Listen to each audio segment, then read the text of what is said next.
This good mga idol, kamusta na ang buhay-buhay mga gar? For today's video mga gar, samahan nyo naman akong mag-carwash ng aking motor. Ika-carwash ko nga to mga gar dahil may kukuha na sa aking motor. Need ko kasi talaga magkapera ngayon mga gar. At ang gagawin ko naman sa pera ko na mapagbebentahan ng motor kong ito ay itatry ko naman magnegosyo. Bale yung gusto kong negosyong itry ngayon ay ang mag-buy and sell. At yung matitirang pera naman ay tatabi ko muna. Mahirap din kasi ang buhay dito sa social media. Kung yung sahod ko lang kay Facebook ang aasahan ko palagi sa buwan-buwan ay kukulangin talaga ako. Lalo na sa panahong ito dahil napakatataas na ang mga bilihin. Hindi porket kasi vlogger ka or content creator ka ay madami ka ng pera. Alam nyo ba ang 1 million views is equivalent to $100 lang? Hirap na nga tayo makapag 1 million views. Nakakapag 1 million views naman tayo pero minsan tsambahan lang talaga. Kaya kung hindi ka hahanap ng ibang trabaho o diskarte, wala talaga. Kaya napag-isip-isip ko na ibenta na tong motor ko. At baka swertihin tayo sa bago nating karir sa pagnenegosyo. At yun na mga gar, napakalinis na ng motor natin. Ready to pick up na. Bale, tinanghali na nga ako matapos maglinis ng motor mga gar. Kaya ayan, magluluto naman tayo ng uulamin namin. Uhugasan ko lang ng mabuti tong manok mga gar dahil magluluto tayo ng mang-inasal. Bale, chinap-chap ko nga tong manok na to na ayon sa aking gustong laki. Bale, mamarinate ko pala tong manok na to. Naglagay nga pala ako dyan ng sibuyas at bawang at naglagay na rin ako ng paminta. At sa pampalasa naman natin maglalagay tayo ng magic sarap. Maglalagay rin tayo dito ng isang paketeng papa ketchup baka naman. Maglalagay rin pala tayo dito ng oyster sauce. Bale 2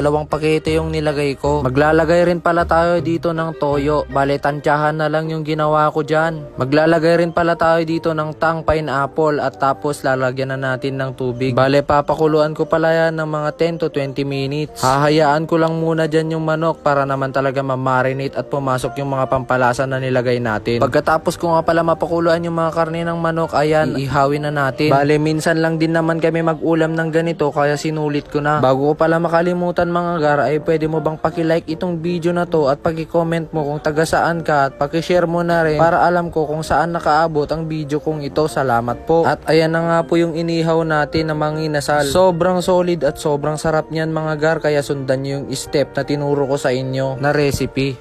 Tignan nyo naman kasi mga gar, itsura pa lang at amoy niya mga gar, okay na talaga to. Ubus na naman ng isang kalderong kanin. Huwag mo lang ito mapapanood ng hating gabi dahil sigurado magka-cravings ka na naman dito.